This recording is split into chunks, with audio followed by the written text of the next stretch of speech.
Достар, бүгін мен сіздерге өте дәмді, ерекше корейский хот-догтың рецептісімен бөліскім келіп отыр. Ол үшін менің каналыма лайк басуды, тіркеліп қоюды ұмытпаңыздар, себебі сіздердің әрбір жазған комментарийларыңыз, лайктарыңыз мені шабыттандырып жатыр, қызықты рецептілер түсуге, одан бетер шабыттандырып жатыр. Сіздерге көп алғысымды білдіремін. Хот-догты дайындау үшін бізге ең біріншіден 7 картопыңызды немесе жарты килограмм картопыңызды суға қайнатып, піскенше суға қайнатып аласыздар. Піскеннен кейін суығаннан кейін ыдысқа салып картопты пюре қылып жасап аласыздар. Одан 1,5 шай қасық немесе 2 шай қасық тұзыңызды саласыз по вкусу, жарты қасық қызыл бұрыш, 1 шай қасық қара бұрышыңызды барлығын салып, жақсылап араластырасыздар. Сарделькиді 2-ге бөліп, мен 8 штук сардельки дайындап қойдым. Және де сырды да 8-ге бөліп турап алдым.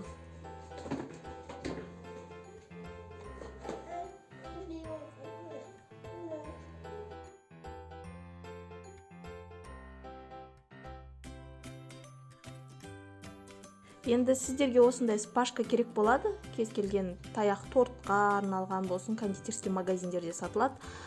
Немесе сушидің таяғын алып, осы бірінші сарделькиіңізді салып аласыз. Кейіннен артынан сырыңызды салып, осылай видеодағыдай дайындап қоясыз. Барлық сардельки мен сырды осылай таяқтарға салып шығасыз. Кейінірек дайын болған пюреңізді алып, осы сосиски мен сырдың сыртын қаптайтындай қылып, жұқалау қылып қолға жайып аласыз да, сыр мен сарделькиге сыртына орап шығасыз. Жұқалау қылып, немесе егерде картошкаңыз көп болса, мен 8 бөлікке, картопты да 8 бөлікке бөліп алдым, чтобы барлық жаңағы хот-догымда бірдей болсын деп қалыңдықта. Мінекей осылай барлығын орап шығасыздар. Орап болғаннан кейін тақтайыңызға осылай тегістеп алсаңыздар болады әдемілік үшін. Барлығын тегістеп болғаннан кейін крахмал, картофельді крахмал керек сіздерге. Картофельді крахмалды хот-догтың сыртына өте көп жақпау керек. Артықтарын алып тастайсыздар қолдың көмегімен. Барлық хот-догты да дәл осылай крахмалдарға қағып жағып шығасыздар. Міндетті түрде артығын осылай алып тастаңыздар.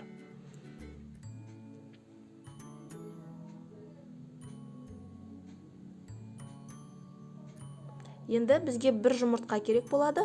1 жұмыртқаны жарып, осы крахмал жағылған хот-догтарыңызға толықтай барлық жері батқанша, жаңағы хот-догтың бас жағы, аяқ жағы барлық жерін жұмыртқаға малып аласыздар.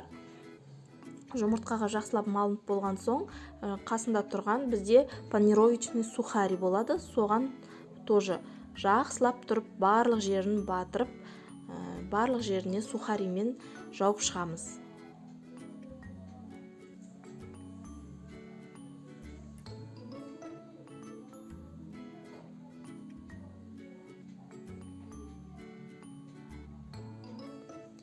Енді қыздар, табада бізде қызып тұрған майға, өте көп май керек етпейді, қызып тұрған майға, өте қатты жоғарғы оттағы майға хот-догтарыңызды салып, осылай қуырып аласыздар.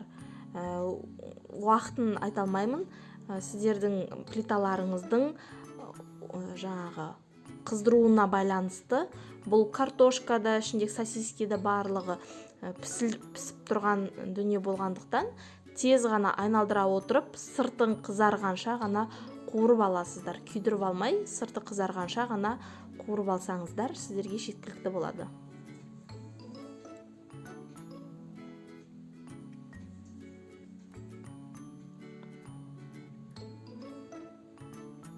Мінекей қыздар, дайын болып қалды. Күйдіріп алмасаңыздар болды. Барлық хот-догты дәл осылай айналдыра отырып, қуырып аласыздар. Қыздар, мінекей хот-догым дайын болды. Өте керемет, әдемі шыққан, өзім бірінші рет жасап отырмын. Бірінші рет жасасам да риза болып отырмын. Балаларыма өте, күйеуіме барлығына өте қатты ұнады. Әсіресе бізге ұнағаны ортасынан осылай сыры езіліп ағылып тұрады прям. Ерекше дәмді, міндетті түрде жасап көріңіздер.